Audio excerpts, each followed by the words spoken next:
start at the beginning. What got you started with art and painting, and when did you know you wanted to make it a career? Yeah, like when I was 8, I got my first comic book, and I was like, oh, I want to make something like this. And, like pretty much like from that moment on, like I would just devour every comic I could get. And then, as I started finding like the how-to books and the like, and, pretty soon like art teachers at school would realize like my passion, but that it didn't match the curriculums at the time. And they would, work with me, kind of independently. And like by the time I was 17, I was starting to, get paid for my work. And it was a while Really? before. That early you were getting paid? Yeah. Wow. It's easy to get money from some suckers, I guess. what was the first thing you sold? I self-published my own comic book, and was, like hustling, kind of like physically like having them in my trunk and like going to every comic shop around town and setting up consignment deals and all that. Wow. And it sold pretty good. With, like distributing myself. It was kind of like the early MC Hammer model where he was selling his mixtapes out of his trunk. Sure. Yeah. A lot of people did that in the 80s. Yeah. And, for a long time I had to have a day job to pay for my art career, but, Sure. eventually, like when I realized no one was doing, like focusing their art on pro wrestling. And I'm like, oh wow, no one's doing this. I can stand out this way. And that's when everything clicked. And, within about a month I was able to quit my job and haven't looked back since. And how old were you when that happened? That was 7 years ago. So I would have been like 31, 32. Okay, so you were steadily working through your 20s, working a day job and doing art on the side, trying to break in there. And then once wrestling came in, it was just that you were able to sustain yourself completely on your art at that point? Yeah. Wow. So who was the first wrestler you painted? Harley Race. I'm a Kansas City guy, and, that was a great choice. To start off local. And was that like the first piece of wrestling art that you sold, or did you paint a bunch of them and eventually that's what caught on? Like that was the first one, and did a few others as kind of proof of concept of what I was doing, for a Kickstarter project. And, like with that, and it's a project I'm still working on, of painting every world champion from all the major American promotions, like going back to George Hackenschmidt in 1905. And, so like Harley was one of those that I did as proof of concept. And the Kickstarter, raised 20 grand in a month. Wow. At the time it was like one of the top 5, earning art-based Kickstarters ever. I think it still ranks pretty high. Yeah, pretty cool. How many deep into that series are you? I'm about halfway. I forget the exact number, but about halfway. And what are you I'm counting? taking my time with. Oh, I can imagine. What are you counting as the major promotions? Like obviously NWA, WWE, of course. WWE, of course, WCW, ECW, Ring of Honor, TNA, and then like some that are that are defunct now. So, like WCWA, starting to forget some of the names. It's been a while, but like, yeah, like the territory that Dick the Bruiser had, that, was like an offshoot of a California one. Some of the Memphis stuff, so like the USWA, when they like crowned a world champion instead of just, Jerry and whoever he was fighting against that week. Sure. Yeah. So some of those, yeah. WCCW, I think, may have had a world champ. I can't remember offhand, but, and I, it's very arbitrary, criteria for what I pick. Mostly the like notable names that were world champions that it was defended outside of the United States. Okay. Once we got Anything into from the TV Japan? age that they had TV, you know, I want to make sure that I'm really knowledgeable about the subject that I'm doing, and I just don't know a lot about Japanese wrestling. Sure. You know, there's only so many hours in the day. But Oh, of course. yeah, so like Trust me, I a know. lot of guys defended in Japan or in Europe or the like, or people came from Japan and Europe to challenge here. You know, like the AWA didn't defend a lot internationally, but they had like Autobahns come in and win the championship. Sure. So, as far as all the paintings that you've done up to this point, what would you say is your personal favorite of your own? Of all the I things know I've that's done, probably hard. It's like picking a kid. it's actually not. I did a painting of the Ultimate Warrior and Connor the Crusher together, and I surprised the Mahalik family with it when Connor got the first Warrior Award. Sure. Like I was hiding out backstage at Hall of Fame and surprised them with it, and you know, there's a lot of emotion around that one that I don't know if I'll ever top that. Yeah, I can imagine. That's great. So, Yeah. as far as your personal art style, it's obviously really distinctive. But different paintings do have different approaches to them. Like your Naomi painting was just full of color, but the R-Truth painting you just did was like gold and then a lot of grays and blacks and whites. How do you decide how you're going to approach a painting when you start it? A lot of different factors into it. The main one is, you know, like talking about earlier that I want to really be knowledgeable about the subject. A big part of the reason for that is that I wanted to not just look like the person, but feel like what it's like to watch them. You know, the energy around their character. So like that Naomi one, you know, it's kind of trying to vibe off of her entrance. Another factor that gets into it sometimes is I want to do a painting a certain way and then try to find someone that fits that approach. And, the R-Truth one was kind of in that, like, whenever I'm, you know, backstage and working with everyone, Truth is just one of the coolest dudes. And like pretty much anytime he walks in a room, he's the coolest dude in the room. And I kind of wanted to get that vibe across in that one.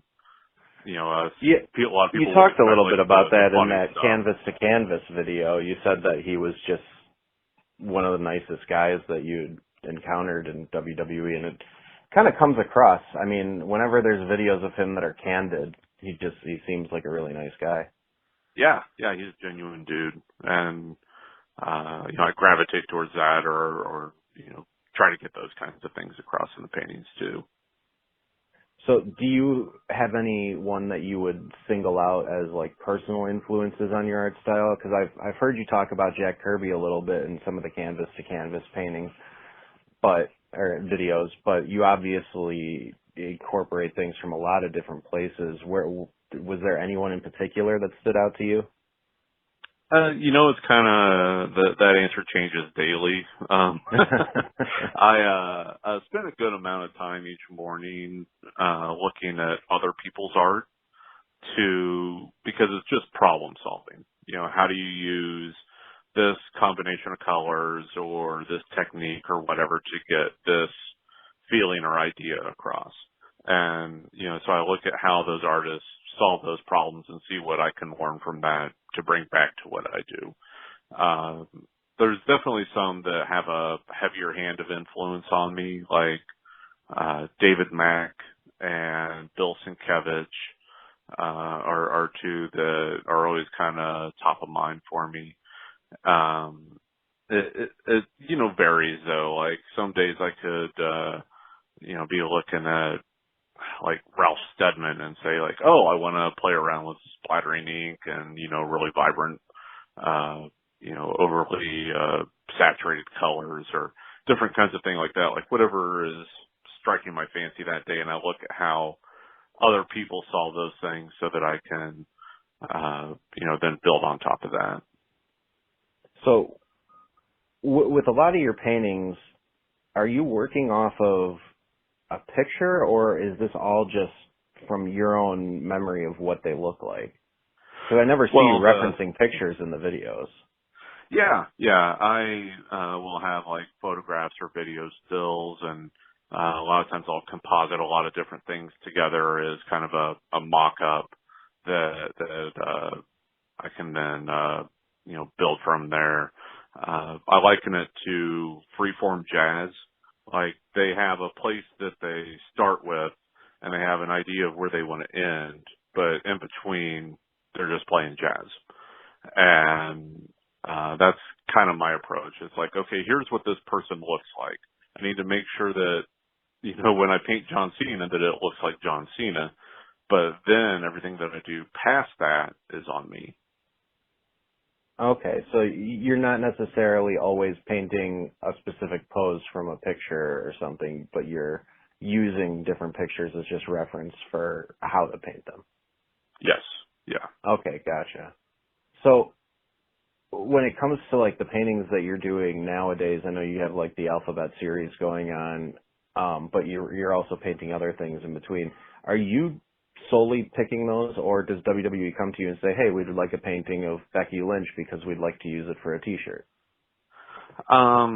It's so rare that they initiate.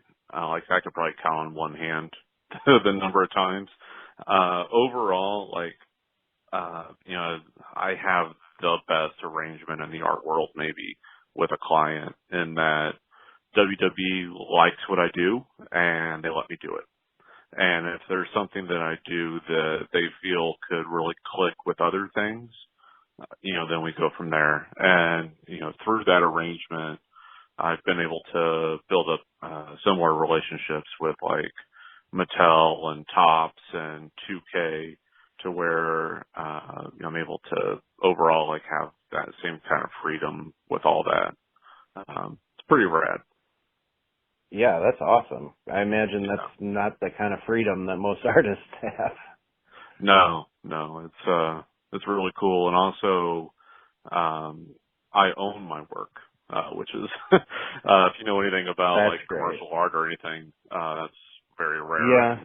I I studied business and marketing, so I learned quite a bit about copyrights and trademarks and things along those lines. So I know how important it is for an artist to own their own work and how rare it is in a lot of cases. Yeah. I have nothing bad to say. They afford me a lot of freedom. They've given me a very high profile, and just tremendous to work with. So, are you working on any non-WWE related stuff right now? Whenever time allows, I might do a personal project here and there. But there's something really funny about saying when time allows. Cause I don't have any, it's that thing again, like they're giving me that freedom and the stage, and then it's on me to do as much as possible. So I could do a personal painting that could mean a lot to me, but like the electric company doesn't care if I do a cool painting. They care if I'm earning on what I'm doing. Sure. And so, again, like the arrangement I have with WWE, I can do this painting, get a high profile from it immediately with canvas to canvas. But then we can do prints, we can do t-shirts, I can, have it reused by like the, Top Slam app, all those different ways that I can continue to earn on what I'm doing. So that they get my focus. So I have seen on your website that you've done a little bit of different stuff, like you've drawn some comic book characters, you've painted singers and things along that line. Who's on your bucket list to paint that you haven't gotten a chance to yet, outside of wrestling? I have an idea in mind of a painting I want to do with Clash, just because I'm a huge fan. and that'll happen sooner than later. But again, free time. Yeah, oh, of course. I Yeah. imagine just the WWE work alone keeps you pretty busy. Yeah. You edit everything for your videos too, don't you? Yeah. Shoot, edit, narrate, everything. So I imagine that eats up a chunk of your time as well. Yeah, I still really struggle with it. Like a lot of things come natural to me or just through repetition, it becomes natural. Editing together the canvas to canvas stuff is still not easy, which means it's still a good challenge, right? But I don't think anyone's going to confuse me and Martin Scorsese. Well, I mean, I watch your canvas to canvas videos. I definitely enjoy them, and I actually want to tell you, I showed one to my mother recently, and she's a big fan of whenever you cut to your cats. Oh, me too. I joke she's a big cat lady. I joke that Vince and his family have built this $1 billion worldwide enterprise, and I use it to distribute cat videos. So I think I've seen 2 or 3 different ones. How many do you have? I have 2 cats. My 20-year-old cat Monkey passed away back in November, and we just sorry. Oh, thank you. A month or 2 back, got a new girl, Kima. She's starting to make her cameos in there. All right, so let's talk wrestling now. When did you get into pro wrestling? I didn't get into it until I was about like 18 or 19, so around 98, 99. So Attitude single Era, mom Monday Night household. Wars. Yeah. Single mom household with one TV, and I don't know, like Murder, She Wrote was on at the same time or something, so I didn't get to watch. But then my mom remarried, and my stepfather was a fan here in the Kansas City area. He would go like every Thursday night in the 60s and 70s, and he was flipping through the channels when I was there doing laundry and landed on Ric Flair in the ring doing a promo, and I was like, oh, wow, I get this. I understand this, right? And like the next week, not knowing anything about wrestling, I just wanted to find wrestling on TV and landed on Raw instead, not knowing there were 2 shows on at the same time. And they've had me hooked ever since. So do you think it was, because you said you started getting into comics when you were like 8. I've always kind of compared wrestling to superheroes come to life because there's quite a bit of parallels. Do you think that's sort of what drew you in, is because it's sort of, there's a lot of similarities between the 2 mediums? Yeah, I think I got the language of it very quick, right? Like the good guy, the bad guy, the episodic storytelling that's always open-ended. Everything leads to the next thing. So it keeps you coming back. I was able to quickly understand what it was. So when you first got into wrestling, did you immediately start going out and renting VHS tapes and watching old stuff again? Not immediately. I think it was because I was wanting to be a comic book writer and artist so much that things that were my form of entertainment, instead I was tearing them apart all the time. Like, how does this thing work? Why is this happening here? And so for a while I just wanted to be a casual fan, here's the thing where I can just kick back and relax and have fun. But over time, the way my brain is, I just started going deeper and deeper. And then I would have friends that were, fans before I was, and they would bring up things that I didn't know about. So then I started hunting out things, and, around the time that the DVDs started being a big thing, I was, someone that was out there buying them when they would come out, for sure. And then the internet, of course. Oh, yeah. I mean, the internet obviously changed everything. Yeah. So as far as wrestling goes, you said Ric Flair kind of pulled you in. Who else from that era were sort of your favorites? Around that time, initially The Rock, Like it was hard to watch him and not be captivated. Sure. I think Stone Cold might have been out injured when I started watching or shortly thereafter. So like Rock, Jericho, the Hardy Boys, Edge and Christian, pretty soon when the Dudleys came in, a lot of that was, really keeping me into it and really invested. I wasn't, once I figured out that there were the two shows, I would try to check out Nitro, and it just wasn't to my personal interest. The type of stuff that WWE does is more in line with, just my personal interests. They were pretty deep into the NWO era at that point when you first got into it, weren't they? Yeah, and it might have been like the, billion limos and all that. So like I had missed the good stuff. The early stuff. The other end of it. Oh man, I just had to watch a bunch of old Nitros to do research for an article, and it's like you look at the level of talent that they had back then and the way it was being used, and it makes me wonder, like, on a personal level, this doesn't have anything to do with the interview, like, why some people complain so much these days when it's like, it wasn't always awesome during the Attitude Era either. There was a lot of crap going on. Yeah. And, it's crazy the amount of talent that, like, the number of Match of the Year candidates produced every year is so crazy compared to what it used to be.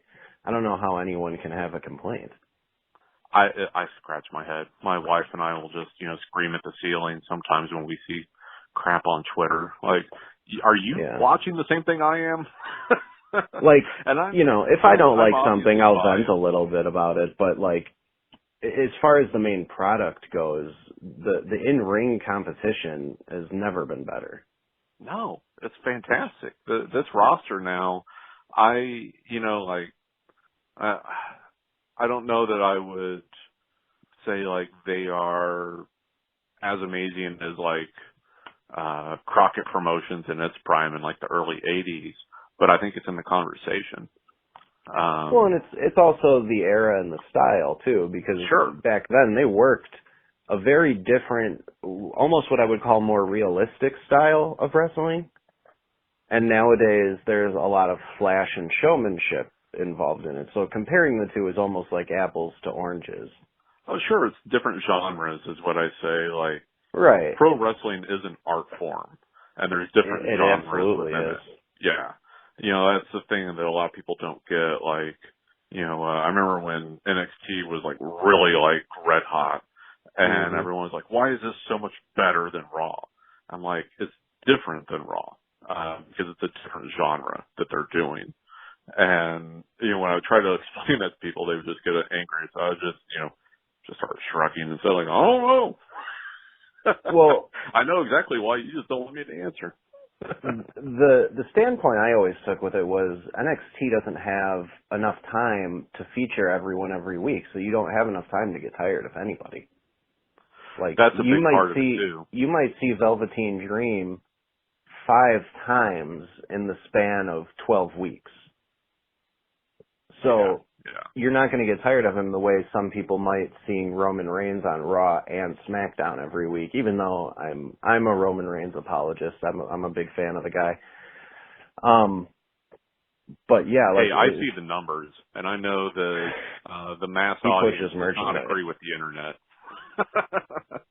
Well, it was like that article I sent you the other day from my buddy Ryan Dilbert, who wrote a thing where he interviewed a bunch of non-wrestling fans, and Roman Reigns was like the big one that stuck out to them, in addition to Becky Lynch and the people you'd expect. Yeah, Velveteen Dream as well. He's a big one that stuck out, and I'm glad the internet likes him, because he deserves all the credit in the world for the way he's improved, because when I used to do the weekly recaps for Bleacher Report for Tough Enough, and I was hard on the guy. I know it was a reality show character, but I was like, I don't like his attitude. It's not going to fit. And now I'm like the biggest fan of him, because he's made this character that's unlike anything else in the company today.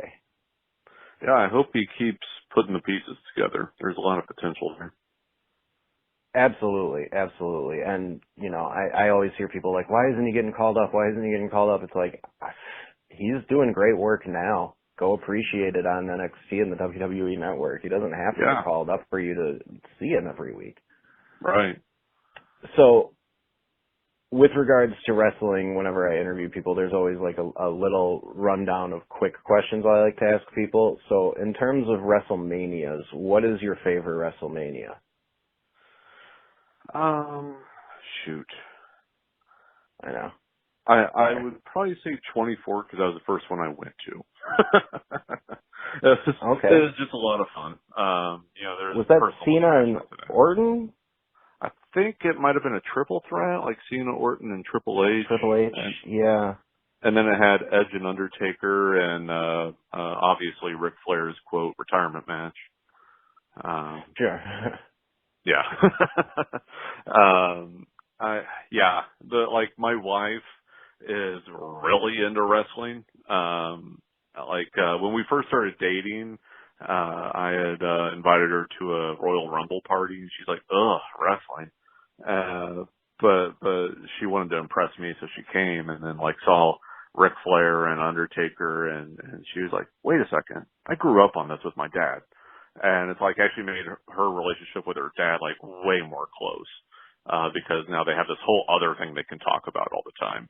And she's great. all about it. She's pretty much got a wrestling shirt for every day of the month. I don't have any. Most of hers are the ones I make, but regardless, she's an awesome I was gonna say, you don't even have any of your own? No, man, it's a self-mark thing.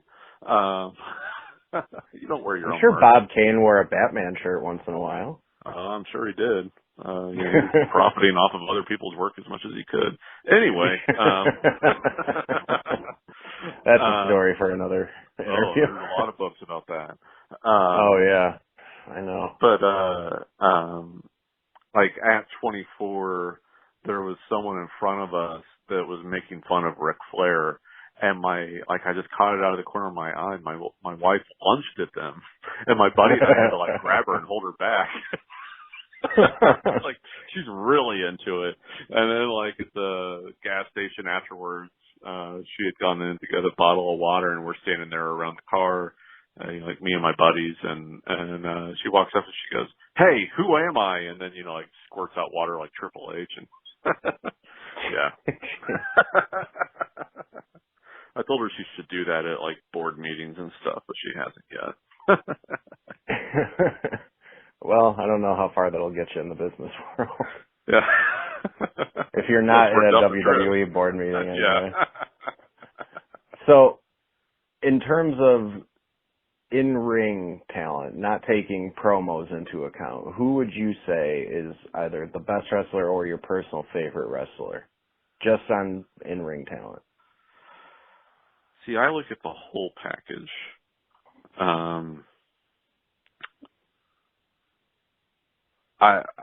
There's who's the most exciting it would be hard to watch? to dispute either Seth Rollins or AJ Styles. That they're putting in that 110% every time. I don't think that you can really dispute either of them. Also really high on Becky Lynch when it comes time to work, she puts it in, especially her feud last year with Charlotte Flair was just tremendous. They would burn down the house and then top it in the next match each time. Just tremendous respect. So now in terms of on the mic, who's your favorite? I say of the people currently competing, since John is kind of transitioned out, it would have been John Cena. But I would say right now the Miz is the best of people that are also wrestling. Taking Stephanie or Paul Heyman out of the mix there. I would say that the Miz just overperforms every time. I could not agree with you more. What about your favorite tag team? Um, I'm big on the Revival. I like every single thing about what they do. Yeah, they're a great act. I'm glad they're finally starting to get, title runs and the attention that Yeah, they I'm deserve. glad that the audience is finally connecting with it is the big one. Sure. It just took a while for the audience to figure out, like, oh, this is what this is. Okay, this is great. Well, and I think what's funny is their gimmick is that they take everything so seriously, but they're also actually hilarious at the same time. Yeah. And I think once people started to understand that, like, they are trying to make you laugh a little bit, it really started to connect. Yeah. Yeah. And just everything about it I'm a fan of. So, not going off just current, but everything that you've seen, favorite match?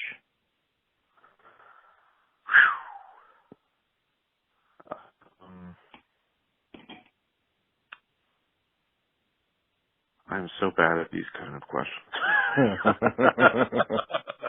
I mean, I know it changes on a day-to-day basis for a lot of people, but like, so maybe what would I say?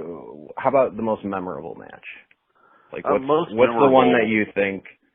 What's the one you think you could show to a non-fan to get them into wrestling? For a long time, the one that like just made me like want to go learn more was Rob Van Dam against Jeff Hardy at the Invasion pay-per-view.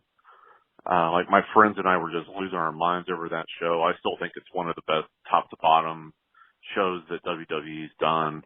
I know everyone poo-poos on that whole angle, but I had a lot of fun watching it. The Invasion angle is underrated. Because I didn't know WCW. I will fight for it. Yeah, I will fight for the Invasion angle. It was great. It was good television, and it gave us a lot of matches we never thought we'd see. Yeah, it was fun. Obviously it would have been better with the NWO and Goldberg and Rick involved, but they didn't have the option. And so instead they elevated everyone that they could, that they brought in.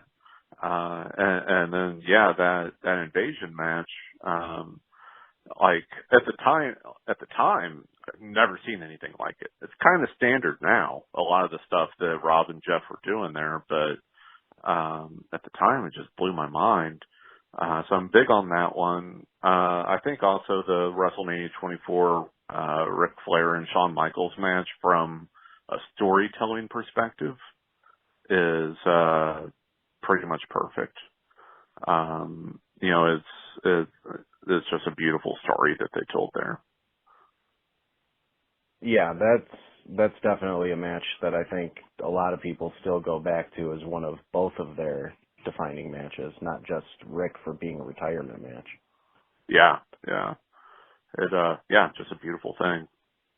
So, based on what you said earlier about WCW, I have a feeling I know the answer to this, but DX or NWO? It's funny, and if you're talking DX in their prime versus NWO in their prime, I go NWO on that one. They were really doing some cool stuff. It petered out, but so did DX at different points. I think DX has returned like 9 times too. And like that time when like Triple H and Shawn Michaels, like after their mini wars, and then they got back together, and there was the stuff with like Vince and the Rooster and all that. That was a hell of a lot of fun. I love that. That early NWO stuff is among the best things that wrestling has done. Just unfortunately didn't have a great payoff ultimately. Yeah, it got too big to handle after a while for sure. Yeah. So WWE obviously won the war, but as far as WCW versus ECW, what's your favorite?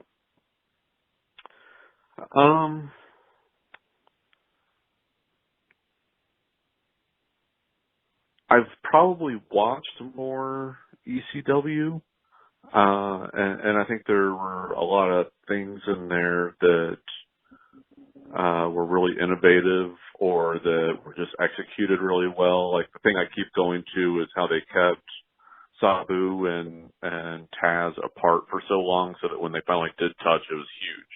I don't think that's anything that Paul invented there. Like, AWA did a, thing where no one could bleed for like a year. And then, match with, the Rockers where they were just like stuck pigs out there. The audience was horrified, but it's because they had been kept off the screen for so long. I like that kind of stuff. WCW tried, like under the Bill Watts where, like people couldn't jump off the top rope or whatever, but it was, just for storytelling purposes and it just didn't execute well. That was kind of the story overall of WCW, I guess, if they didn't have, at the end of the day, one central vision, that would lead to, the proper execution. They made big plays, but they didn't always score. I mean, I think it's the definition of having too many cooks in the kitchen. Oh, sure, and it was the boys. You had J.J. Dillon and Kevin Sullivan and Eric Bischoff, plus all the TNT executives. Then Vince Russo was brought in, and Kevin Nash had the book for a little while. So it was a very strange thing because so many different people were trying to make it their own. And it just sort of fell apart there at the end. I just wrote a thing this morning about how I think the WCW reboot angle is something WWE should consider. Because I actually thought that was one of the things towards the end of WCW that made it interesting, and it just didn't work. What I would personally love, and it just, the one time I put it out on Twitter, it just, enraged a certain portion of the internet, but I think as everything WCW does. should be women's championship wrestling. And I would love to see a unified women's championship that is the old big gold belt. I think that would be just really rad. But that's my personal thing. So are you saying WWE should make a show just for the women, or are you talking about a whole different promotion? I think that it would be neat to have, maybe a network show.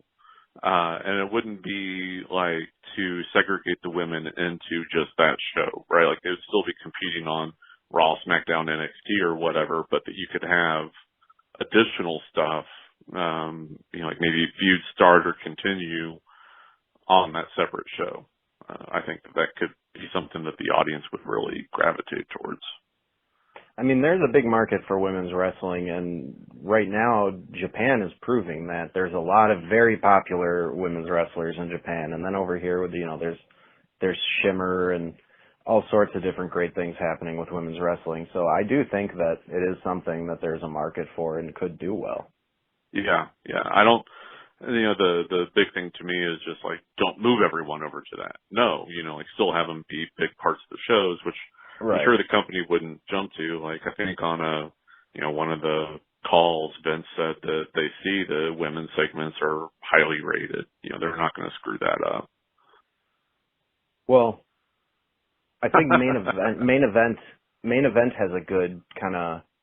I know that it's not really shown in the United States the same way it used to be, so it's sort of fallen by the wayside, but main event is still a thing, and that's sort of the original place where you saw Raw and SmackDown together. So I think it could work like that, where, you show 3 matches a week that are just the women's matches, and then all the Raw and SmackDown stuff we have now still stays. Yeah. I definitely think that could work. Yeah, I'm on board. And it'd be a good way for a lot of the, we see,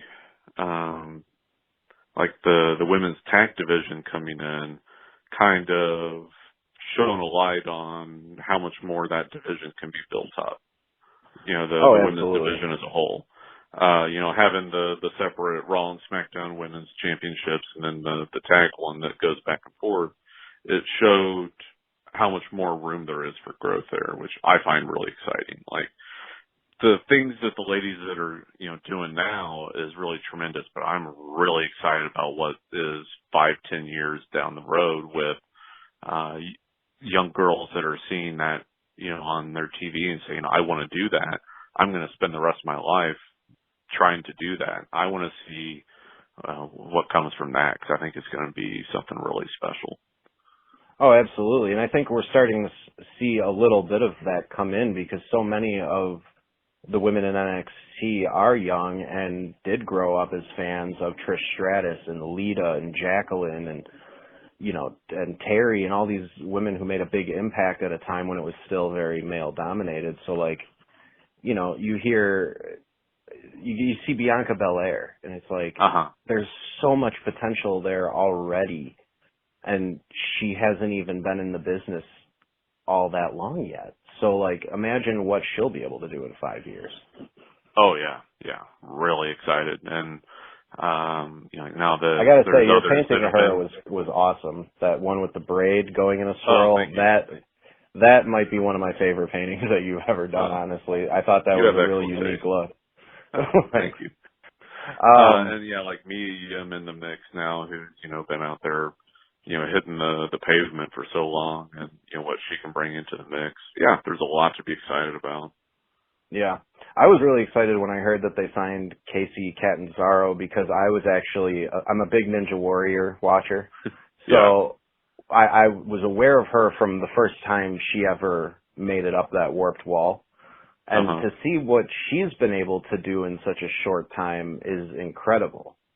Because she did not intend on wrestling being her career, and then when it became her career, she threw everything into it, and she's already putting on good matches.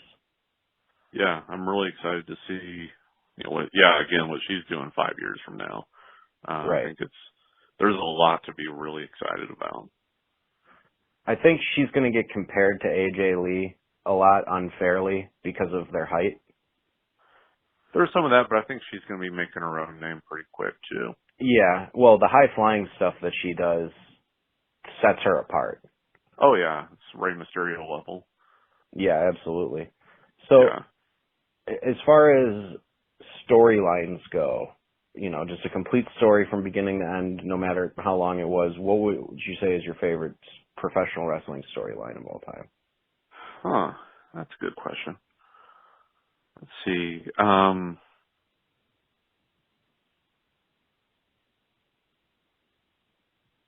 I think the one that springs to mind immediately was the story of Daniel Bryan being pushed down leading into WrestleMania 30, and then, ending with that main event. I thought that whole thing was really well executed. Whether it was intentional or not, the way that they made that whole thing come together was just really tremendously done. Maybe also because I was there that night, and having Undertaker lose, and that the crowd could still be so excited for that main event, that was super cool. I mean, man, talk about taking a risk. Even putting in anything after the Undertaker loses. Those poor women. Jeez. And I know. That they could turn that crowd around by the end of that match. And especially after, 6.5, 7 hours of sitting in arena seating, which is not comfortable. Yeah. I was luckily in very comfortable seats that night. Sure, I'm sure. Well, for the only time otherwise I'm out there in GA, but this time I was there in Ultimate Warrior's box, because I painted the coat he wore in his final appearance, and he invited me to be in his box, and awesome. so when Undertaker lost, Warrior's agent and I were laughing at the reaction shots, the famous one of the guy with his eyes bulged out. Yeah. And I turned to look at my wife hey, did you see that? And I see she's got the same look on her face. But people think that I'm making this up or that it's hyperbole, but when that graphic finally went up to show you that Taker had lost, everyone gasped at the same time, and there was this weird feeling that the air had actually been sucked out. You could feel that through the TV. It was weird. it was, I doubt I'll ever experience anything like that again. It was just uncanny. And if you had asked me what would people's response be, I'd say it'd get the loudest boo and the most heat you've ever seen in your life. And the fact that it was met with utter shock and silence, like, I mean, like the decision or not, they pulled off something that night that you don't see very often, which is truly surprising the crowd. Yeah, it was really, really well done. So you were a fan of Lesnar beating the streak because it created that moment? Or would you rather that have remained a untouchable achievement? I like that the streak should have been undefeated. I see that side of the argument, but I also see that now, like Lesnar being the one that beat that, he's now the one to beat. And I think that, Rollins has a few victories over Brock now, which has really helped raise his profile, and which ultimately helps the company, right? Like you want whoever that beats Brock to be someone that is the torchbearer, and someone like Rollins could very much be that kind of person. Sure. So I see both sides of the argument. And I mean, these days it's different than it was in the Hogan era where you put your entire company on the back of one star. I mean, Rollins doesn't have to bear that weight all on his own these days. You can have Roman Reigns being one top star, Seth Rollins being a top star, AJ Styles. I mean, I think that kind of started back with The Rock and Austin and Angle and Triple H all kind of being right around the top of the roster and sharing that responsibility. And then several of them leaving all at the same time, which is where it was like, oh, we cannot let that happen again. Yeah, that was, ready. Austin's departure definitely came as a surprise to almost everybody.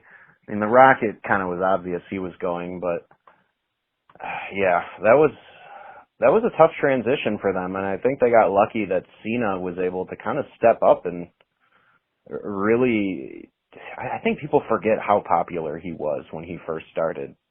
Oh, it was crazy. Huge. Like loudest reactions I've ever heard. Yeah. Some of the loudest pops I've ever heard were for Cena during his rise to the top. There was one time I was at a house show, and John was working the house show, and I was talking with a WWE employee, and he's like, pay attention to the reaction that John gets. And at the time, it was leading into his WrestleMania match with The Miz. And he was like, listen to the reaction that John gets and listen to the reaction that Miz gets and then listen to everyone else. And it was night and day, right? Like, John, the hugest, pop, and then like Miz, the deepest, dirtiest boos. And everyone else is like, hey, cool, we're going to get a good match. But like those guys, like they found something that really connected with the psychology of everything. And then, having been there a couple times when Austin comes out, nothing compares to that. Like they're at 30, right? Like Hogan got a huge reaction, Rock got a huge reaction, but then when Austin, there's like nothing else compared. Yes. Something, even with The Rock's Hollywood popularity, something about Austin clicked with wrestling fans. Yeah.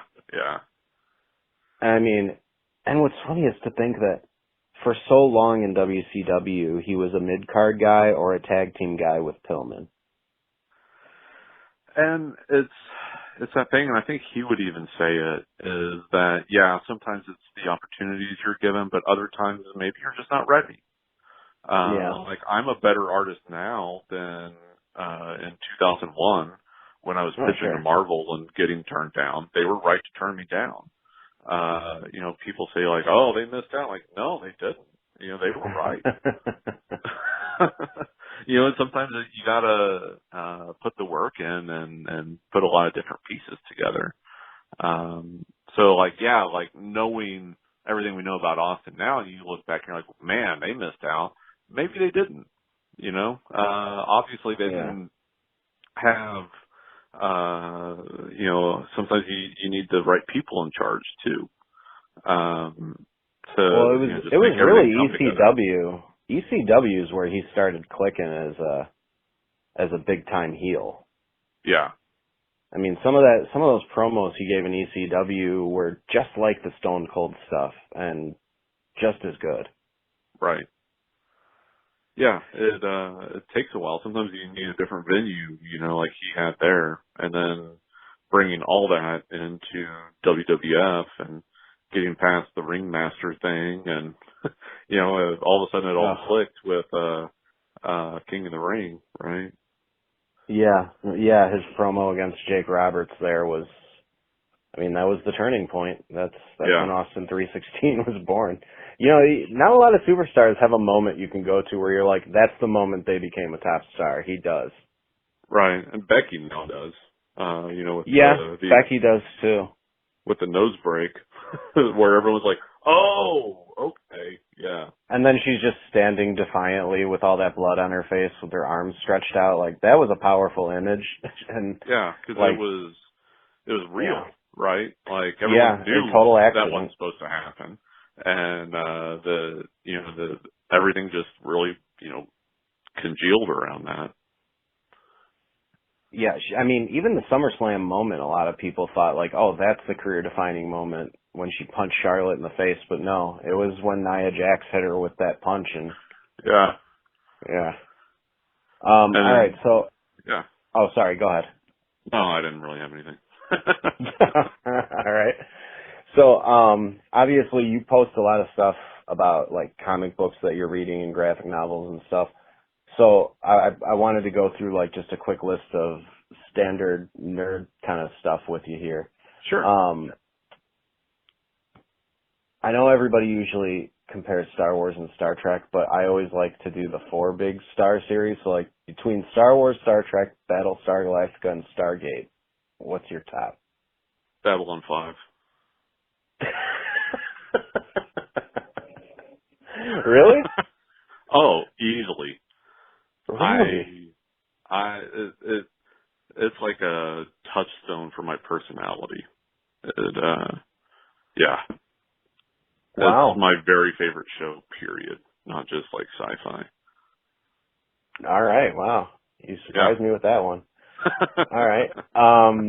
So genre-wise, fantasy or sci-fi, what do you tend to gravitate towards more? Sci-fi. Yeah. Sci-fi. So you're more into futuristic stuff than swords and spells? Yeah, because with sci-fi at the end of the day, it is putting up a mirror to, like, the best sci-fi at least, for my opinion, puts a mirror up to society and lets us learn and grow.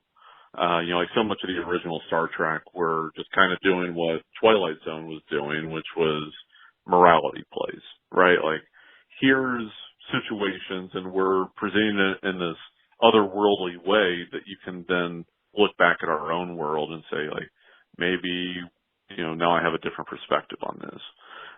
Fantasy a lot of times doesn't do that. I think that it has, obviously, you know, like Game of Thrones, but overall, I don't know that a lot of that genre has been explored that way. I'm sure a bunch of fantasy people are going to tear me to pieces now for saying that.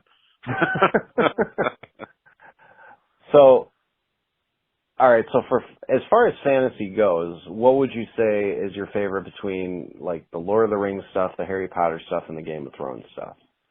I am too old, I think, for Harry Potter by like a year or two. So it's like I recognize why people like it, but I don't. I'm a little too old for the books too. They definitely were geared towards the younger audience, so I didn't even know what it was until they started playing commercials for the movies. Right. And the movies I did not care for. My wife loves it. I mean, loves it. And I think that's great. It's just not my thing.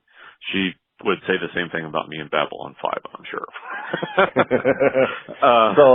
So do you like Lord of the Rings stuff or Game of Thrones stuff more then? I enjoyed Game of Thrones more, but really you don't have Game of Thrones without Lord of the Rings. Like, True. and like when he was working on the first book, George Martin said like his original idea was, what would be the taxing structure now that what's his face is the king at the end of Lord of the Rings. It shows you how much I paid attention to those. He's like, what's his taxing policy? And that was kind of like his springboard for Game of Thrones is like, okay, what is the political intrigue and everything in that kind of setting? So I thought he did something pretty interesting there. All right, so you're obviously a Game of Thrones fan. What did you think of the final season? I liked it. I see why people didn't. I don't share those concerns. Did you read the books? Were you a fan of the books? No. Okay. So I was just watching the show, right? And also I'm someone that's pretty forgiving of things not matching the source material. Like I think it was I've heard it attributed to different writers, but and I'm blanking on his name at the moment. Dashiell Hammett. Someone came up to Dashiell Hammett and asked him how he felt about Maltese Falcon being ruined for the movie, if you can believe that. And he walked up to his bookshelf, pulled a copy of the book out, and said, "Oh, looks fine to me." They're fine being separate entities. Yeah. So, I didn't get as upset about it as, like some people that were really about the books. Well, there wasn't even only a thing final I would book have to base changed. the final season off of. Right, yeah, Yeah. virgin territory. I almost feel bad for the writers because they didn't sign up to finish that story for him. Right, yeah. Yeah. That's a responsibility they didn't think they'd have to shoulder, and I almost feel bad for him because it's like, how do you live up to the expectations of the work that everybody has been worshiping already? Right. And then like having to try to match his voice and his way of doing characters, but really without his involvement. It's kind of tough. The only thing I would have changed is I would have had, like when Cersei is in the basement or whatever of the palace and Jaime comes up to her and they embrace, I would have had Jaime stab her in the gut and then rip his face off and it's Arya. It's the only thing I would have changed. Because the list really meant nothing. And there's that whole season of her learning all those skills and, the faceless god and all that. And, she paid it off with, I forget the name, but the family that did the red wedding thing, she did that, but then there was no more of those skills afterwards. And, I think that would have been the one little thing I would have done different. Otherwise, I had no problems with what they did. So when you were a kid or even older, were you ever into the Dungeons and Dragons stuff or Magic? I did D&D in junior high. Had fun with it. And every now and then I think man, if I had the time, the big thing, the time and the right group of friends, it'd be fun to do a weekly D&D thing. But didn't really get into Magic that much. It was I was at the right age and the right place for it. I just didn't get into it. I think because I was spending my money on comics instead. Yeah, I mean, when it came to trading cards, I bought all the wrestling cards. Yeah. So, Magic was never my thing either. And I actually, I'm the same way. I played D&D in junior high, and my buddy's father was our dungeon master, and he basically, because none of us knew what The Hobbit or The Lord of the Rings were, so he basically adapted that story to be our game. Oh, fun.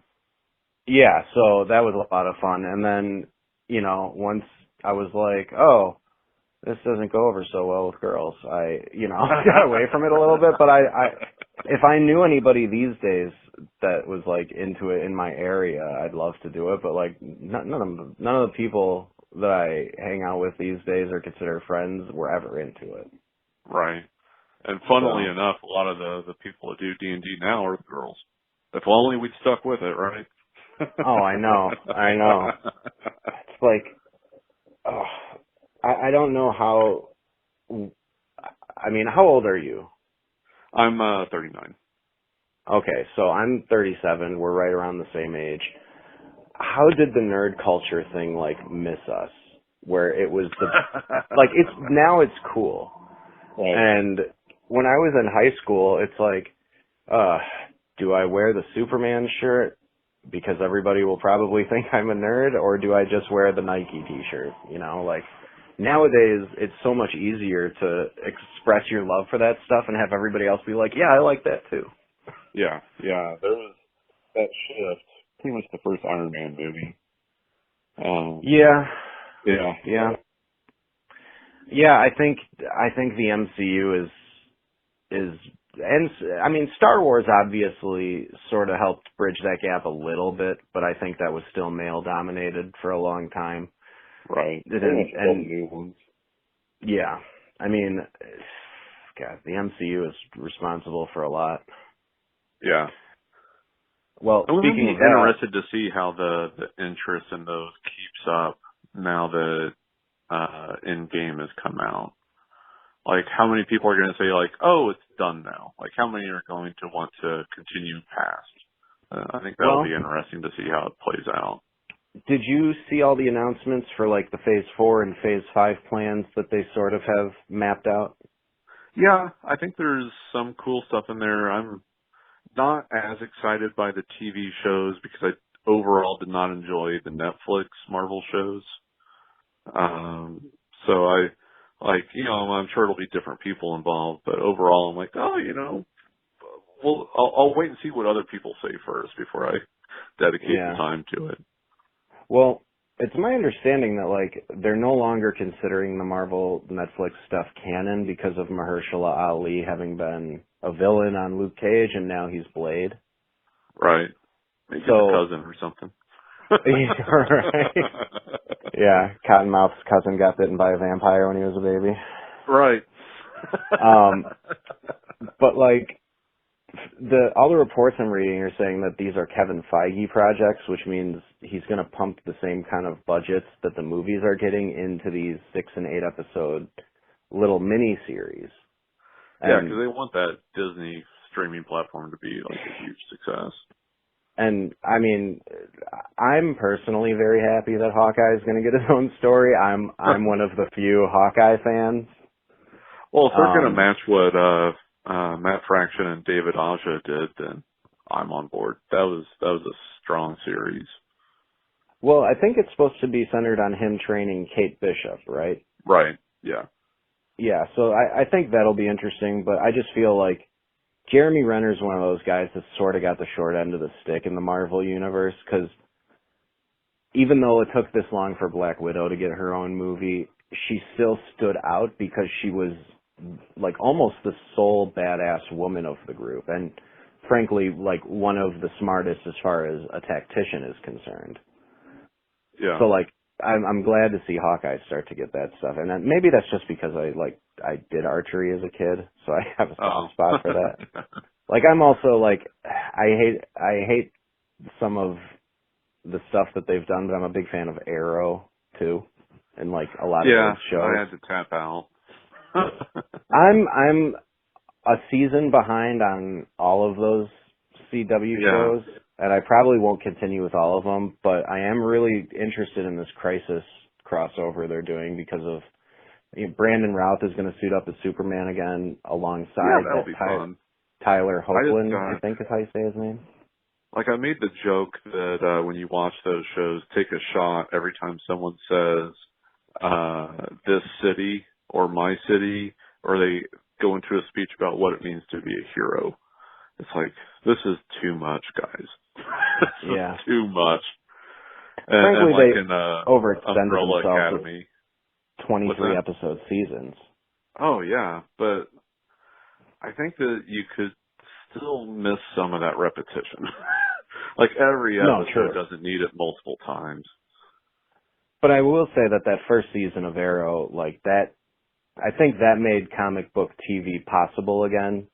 Yeah, Because definitely. after Smallville, people were like, well, what are they going to do? Make another Superman show? They're not Right. going to make a Batman show. Well, And not a full-on Smallville Batman wasn't show, anyway. great. No, it really wasn't. It was a teen drama. The budget didn't match what they needed for special effects. That's why he couldn't fly and he was never in his costume. Yeah, and Tom Welling was very obviously in his 30s. Yeah. Yeah. But, you know, I mean, that's Hollywood for you. Emma Stone didn't look like a high school student in The Amazing Spider-Man. Right, yeah. I mean, Tobey Maguire didn't look that young either. But, so in terms of the superhero stuff, what's your preference, DC or Marvel?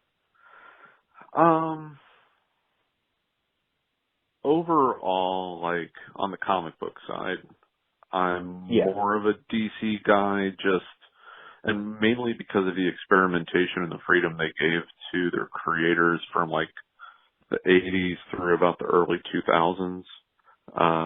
There was, just some really wonderful stuff there. I think Marvel right now with their comics are doing some really fascinating things. As far as adapting to other mediums like TV and movies, Marvel does it better. Although even there I have like some things that I could see less repetition of, like, does every Marvel movie have to have a city be destroyed in it? Like, That's why I tell a liked different the story, animated movies. you know? They were much smaller stories. Yeah. But like the DC stuff, my big problem is I don't want to see dark and gritty everything. Man of Steel had nothing to do with Superman. At least the Superman I grew up on, Sure. which I know back in my day, but like, just kind of like Yeah. the beats of the character, right? Like, a grim and gritty Easter bunny could be interesting, but it's not the Easter bunny, right? So, like, to me, Superman is something that you That's just aspire Donnie to. Darko. Yeah. Like there's, Superman is something that you aspire to. Like, Sure. yes, he can do these amazing things, but it's his heart and his, stance on issues. And I feel like overall, outside of the first couple Christopher Reeve Superman movies, they haven't really got that across. And I think that, especially now with the state of various things in the world, having a true hero out there, I think people would really be into, and I don't know why they're not doing that. Yeah, it's kind of funny how Captain America is sort of not the hero you would have expected to use wrestling terms, get over the way that he did in the Marvel movies, because he is so old-fashioned, stars and stripes forever kind of stuff, but like it worked and people liked it because it was something they hadn't seen, like, since you said the Christopher Reeve Supermans. Yeah, like there's nothing wrong with having a good person be your hero. Yeah, I understand the whole I want flaws in my superheroes thing, like that makes for interesting storytelling, but not every character can be Batman. Right, or you can find, flaws or conflicts even, in some of those situations, like Superman, balancing, being Clark versus the responsibilities of Superman. Like there's things there that you can do. And in the comics, luckily they've, brought back that he's married to Lois Lane and they have a son. There's a lot of really fascinating things there that they're doing in the books, and I'm enjoying, that I think would translate really well. And I hope eventually someone in charge at Warner Brothers sees that as well. So would you say you're more of a Superman fan than Batman fan overall? Growing up, I was all about Batman. As an adult, I see more of a Superman. If you stop and look at the Batman story, it's not the best thing. It seems like a little bit of therapy would have gone a long way with Bruce. Sure. He's a billionaire that goes out and beats up poor people and the mentally troubled. And I would think that with all of his money, he could do more to, like he's like pulling leaves off of weeds instead of pulling them out by the root. Yeah. But that doesn't make the most fascinating stories, right? So maybe there you do something a little bit different. Like I think Batman could smile a little more, which I know is just antithetical to what people think of Batman now, but I think there are certain places like a certain scenario like he, jumps through the skylight of a warehouse where, like there's criminals down there, and he lands and he looks around and he smiles because he knows he's in charge of the room, right? And then he goes and, beats them all up or whatever. But I think there's certain things you could do to where it's not just, some guy in his black leather suit standing in the rain all the time. Yeah. Were you a fan of the Batman animated series? Oh yeah. Yeah. The Bruce Timm stuff. Yes. For sure. Like, maybe the best, adaptation of any comic book superhero to another genre outside of, maybe right now there's a big argument to be made for Into the Spider-Verse.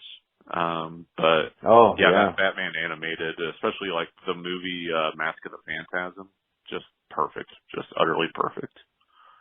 And I like how they've sort of continued using that style occasionally for some of the newer Batman stuff. Yeah. Like the Batman and Harley Quinn movie they made a year or two ago definitely was supposed to make you think of the animated series, even though it was updated a little bit. Right. And I mean, how, like, to think of like, Mark Hamill being like so identified as Luke Skywalker, but I heard an interview with him that actually more people have encountered him as the Joker than ever, the Luke Skywalker stuff, which is crazy to think about because especially our generation, we just think of Luke Skywalker, but his work as the Joker, it's, one, he did more, hours as the Joker than he did as Luke, but like all the merchandise, how many people have, watched that show, just a ton of work. And then with like the Rockstar games, he was the voice again there. Yeah. I played Arkham City quite a bit. And the last one actually, where he was like the hallucination that Batman kept seeing throughout the game. Uh-huh. He just got that character so well. It blew my mind when I found out that it was him, because as a kid watching the show, I didn't pay attention to who did the voices. And so I think I was probably in high school when somebody mentioned that to me. I'm like, you're lying. And I looked it up and I was like, how is that the same guy who was complaining about power converters to his uncle? Right. Like, I couldn't grasp it. And then I saw a video of him doing the voice. And which is like, awesome. But you almost can't process that voice coming out of his mouth when you are used to seeing the live action Mark Hamill sound a certain way. And then when he completely changes into the Joker, which he kind of did on The Flash when he played the Trickster too. Yeah. He was sort of just did his Joker. Yeah. Which I'm fine with. Yeah, it was great because he was on that Flash series in the 90s too. Right. Pretty much the same character. Yeah. So as far as Superman is concerned, live action, who's your favorite like adaptation as far as an actor goes? Oh, Christopher Reeve. Easy. Yeah? Yeah. Weren't a fan of Dean Cain, huh? Less so now.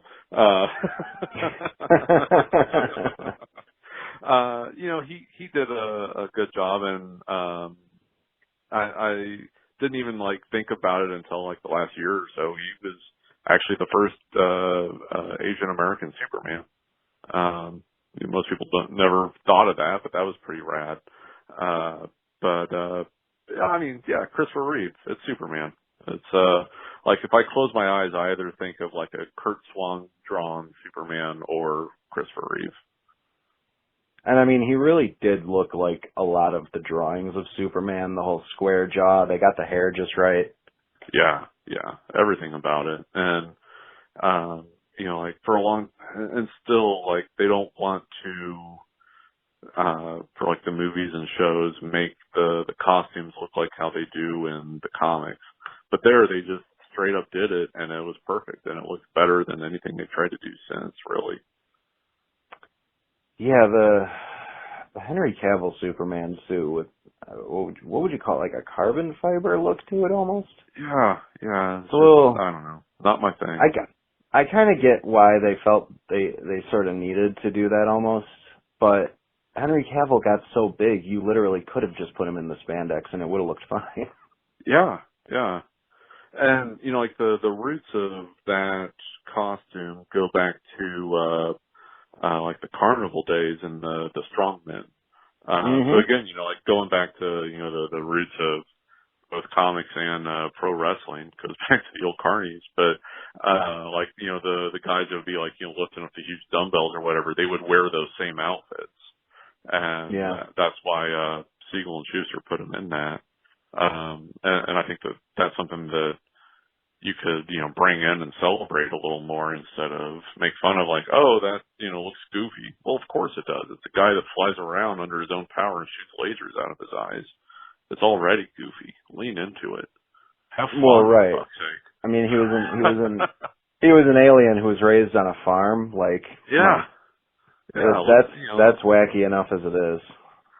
you know, part of my complaint about criticisms online with pro wrestling, they're like, oh, this is goofy. I'm like, yeah, it's wrestling. Have fun. Right? And I Like, love what's wrong how, with having fun? well, and what's funny is then all of a sudden the R-Truth Drake Maverick stuff becomes the most popular thing in the company, and it's nothing but silliness. Right. And it's great. Yeah, it's incredible. R-Truth and Drake Maverick have been killing it in that Yeah. role every single week. And I mean, that painting you made of Maverick was hilarious. Thanks. It's one of the most popular things I've done already. I could imagine.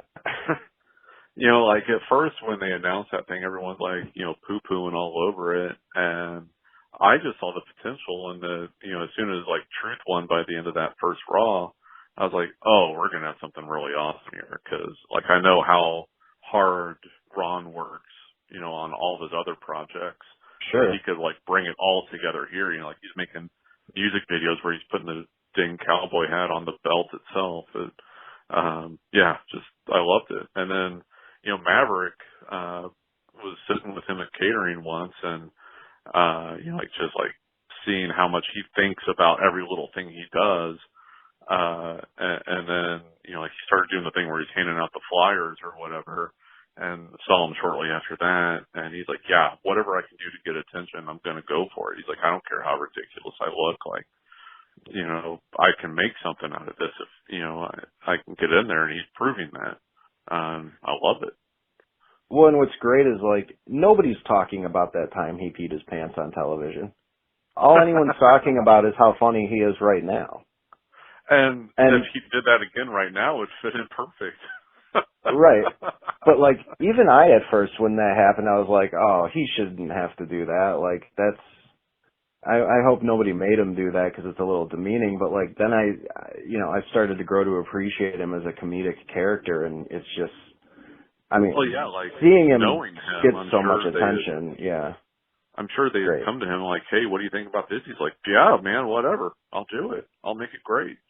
You know, like, sometimes you'll see people that are, not with WWE anymore and they're talking about some ridiculous thing and they're like, you know, they didn't get me or whatever. And, but also like, hey, you're not there anymore. So maybe there were other things that weren't working. And then you have other people that are like, okay, I'll go do it. And you know, they earn the trust that way. I Sure. think there's something to be learned from there. Well, and I always point to Drew McIntyre as an example of somebody who left, improved himself, and did it to the point where WWE wanted him back. Like, a lot of people leave and don't come back. He actually Yeah. got to come back, and now he's bigger than he was before. He's more intimidating. He's just more confident as a character. Like, I liked the 3MB stuff, but I don't want to see him go back to that. I want to see him doing what he's doing now because it's great. Oh yeah, for sure. And like, I know that there are guys that are like, this is ridiculous, I'm out of here, and then like I hear about how they're like, a month later, like, hey, you think I can come back? And some of them go in and put in all the work and show like, yeah, like what I was doing before didn't work. I think, all this stuff will work, and Drew is a prime example of that, of doing it the right way. Yeah. Maybe I have that opinion too, just 'cause I like the guy personally, but I love everything he does. So, real quick, going back to the nerd stuff, best live action Batman. Adam West. Really? Yeah. And if you look at it from the lens of what the Batman comics were at that time. Well, yeah, he had a dog sidekick.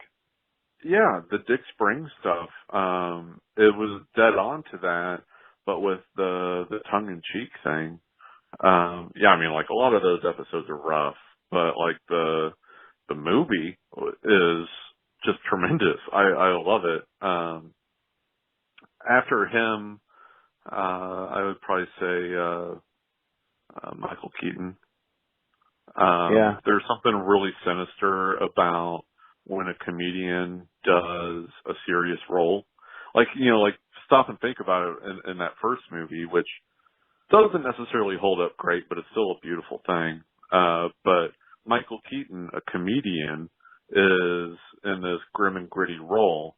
And then Jack Nicholson, who has a history of grim and gritty acting, is like the personification of comedy.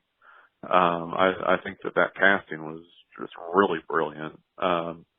Jack Nicholson is the best Joker for my money. I'll give him that over Cesar Romero. Yeah, even though he doesn't have a mustache. He basically took the Cesar Romero portrayal and amped it up to 11. Like, yeah, because he was intimidating.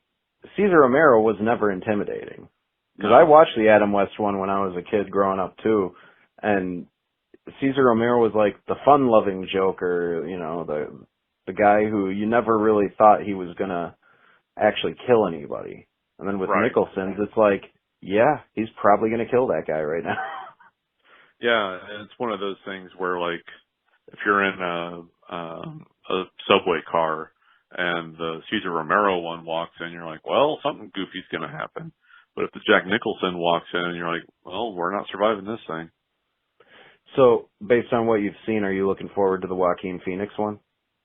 It looks interesting. And I know some people that are involved in it, and I've heard good things. I'll give that one a shot.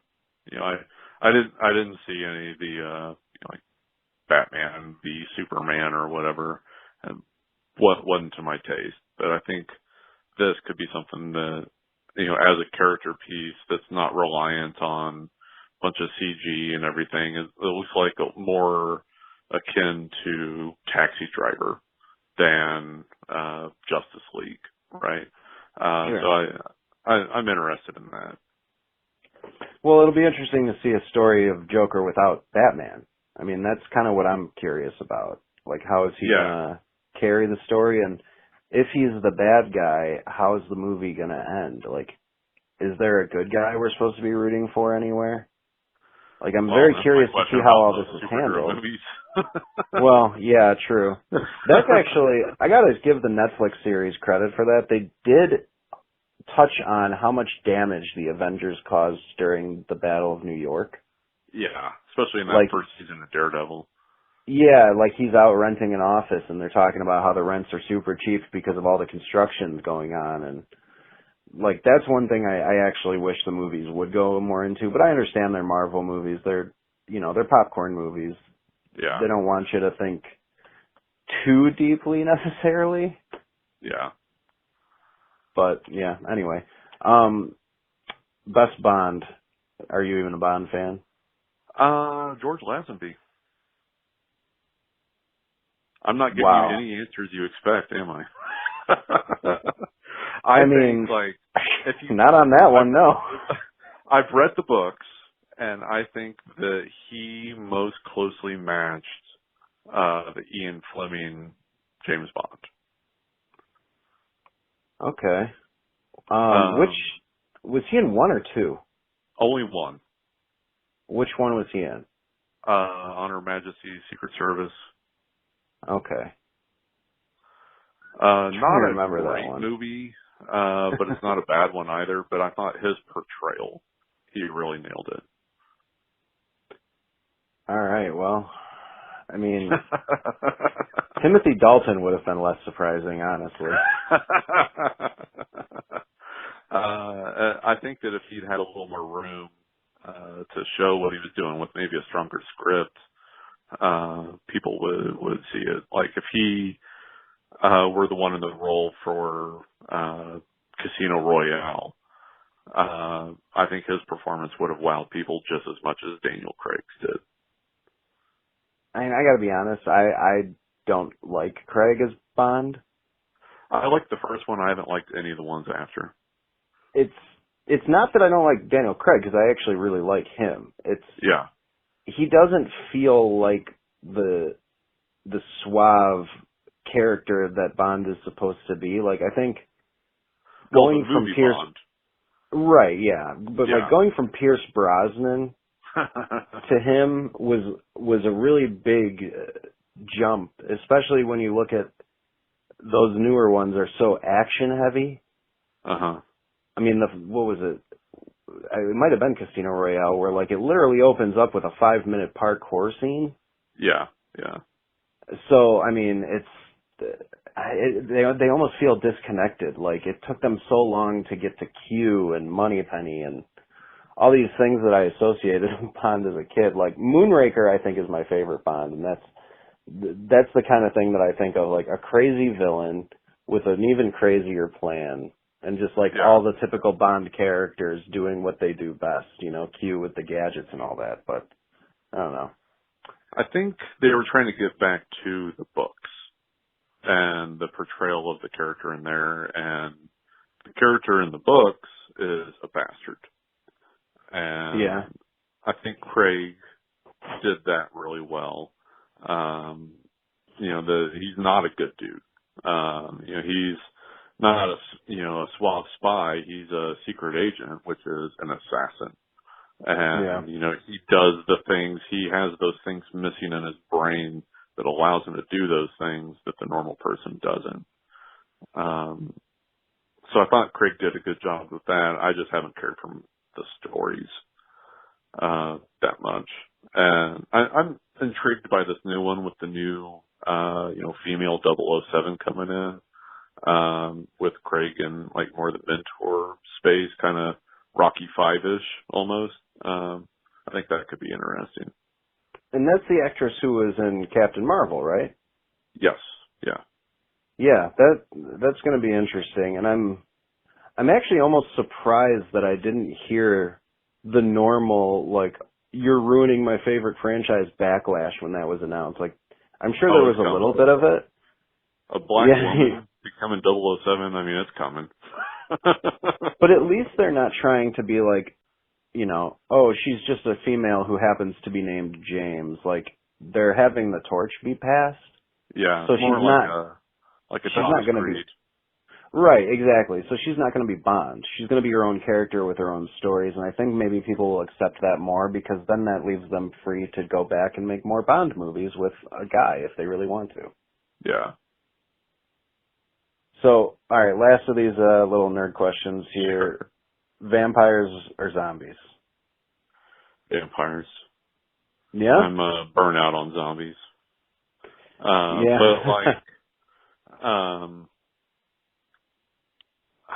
it's been a while since we've had a really interesting take on vampires. Like I wasn't real big into the Anne Rice territory.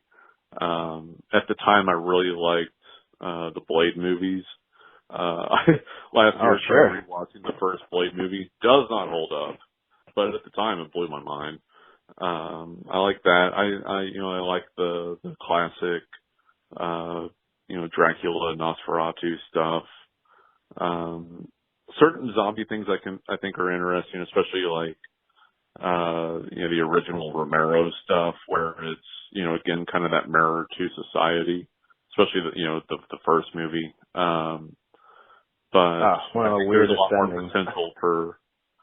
more potential for intelligent, explorations with, vampires.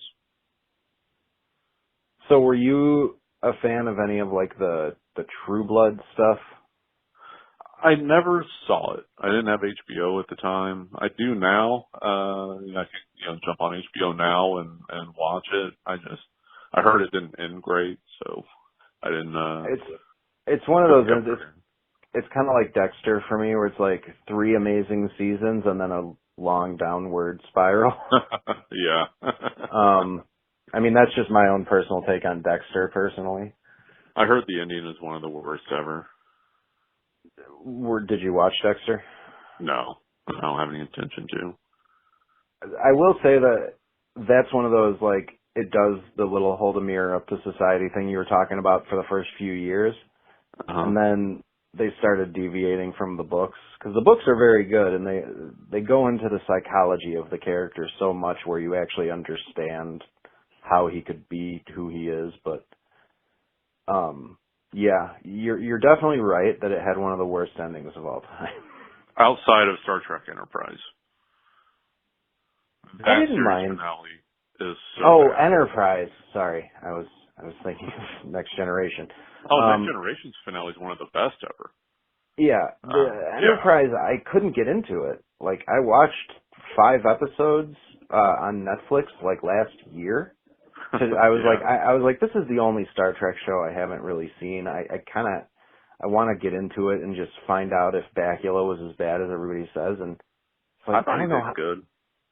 He was alright, but like the production value of the show seems so much lower than what they even had on Next Generation years earlier. Yeah, I mean, they did have a lower budget. And what's crazy is that last season was good. Like there were like moments in the series before that were good, but that last season was good. And then out of nowhere, that finale was dreadful. Just an abomination. I saw interviews with the cast where they weren't defending it. They were like, yeah, we got this script. And we were like, what the F is this?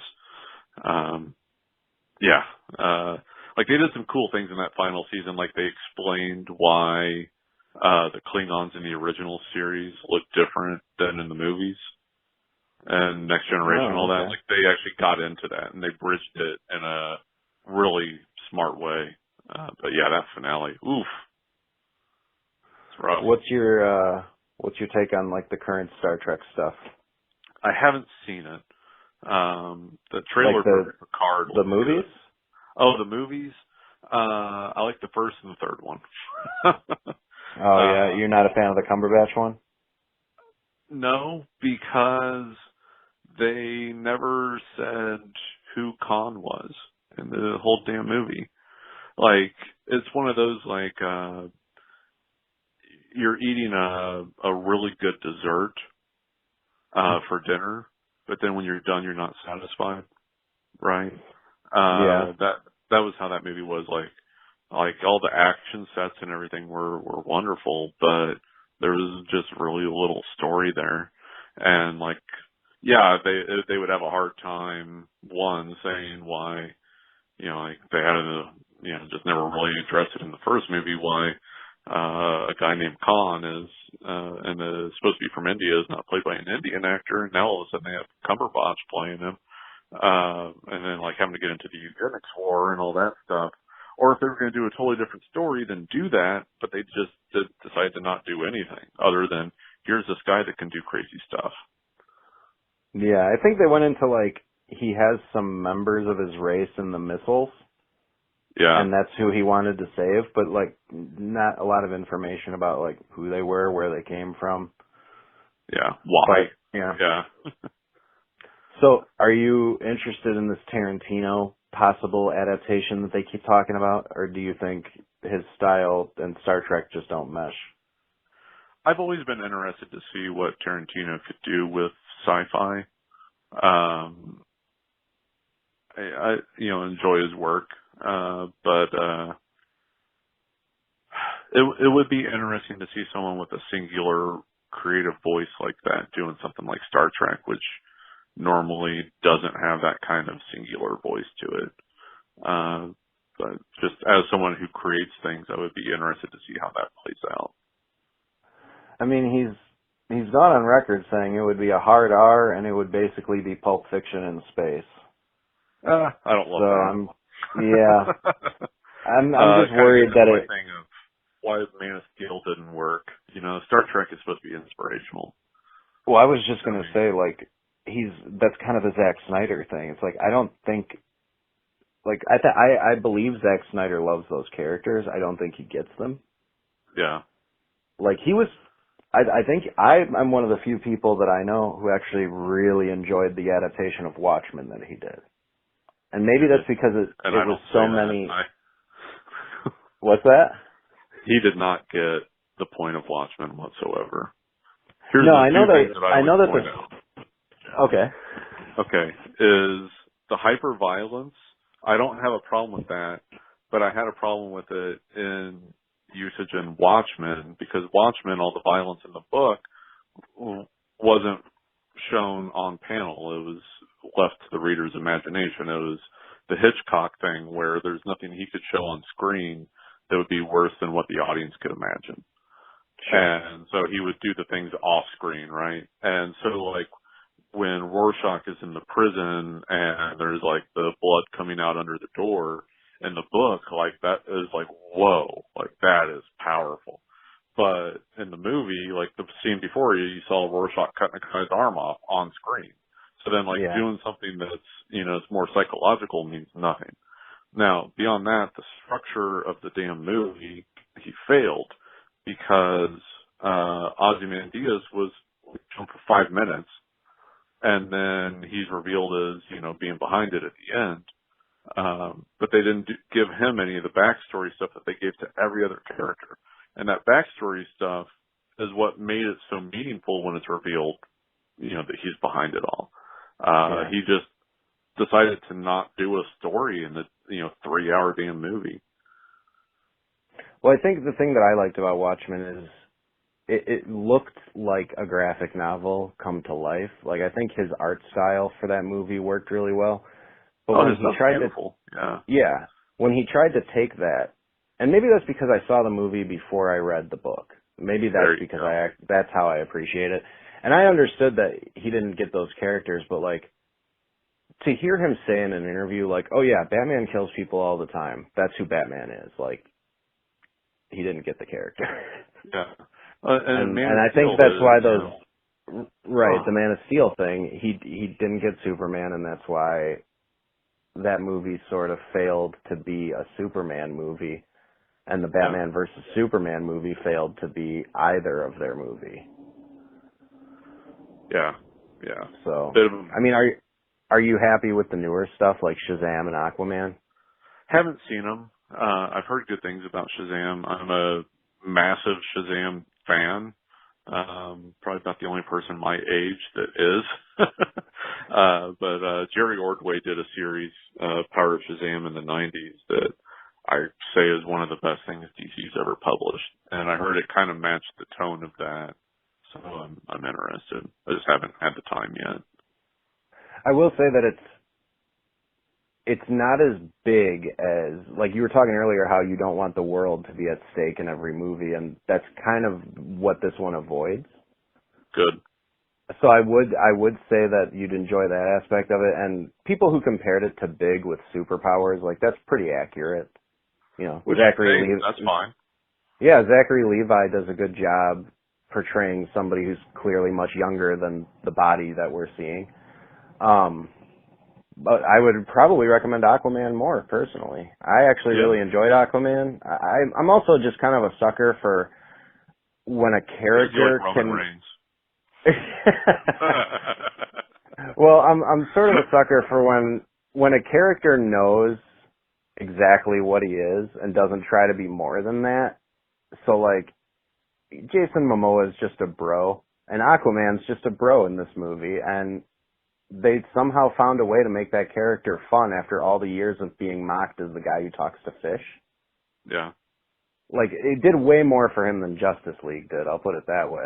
I don't think Justice League helped anyone. No, I mean, it's like it's night and day. The character almost isn't even the same character. Like, in Justice League, he's just an asshole. But in Aquaman, like, you know, like the relationship he has with his father is actually super interesting. And I love that they actually cast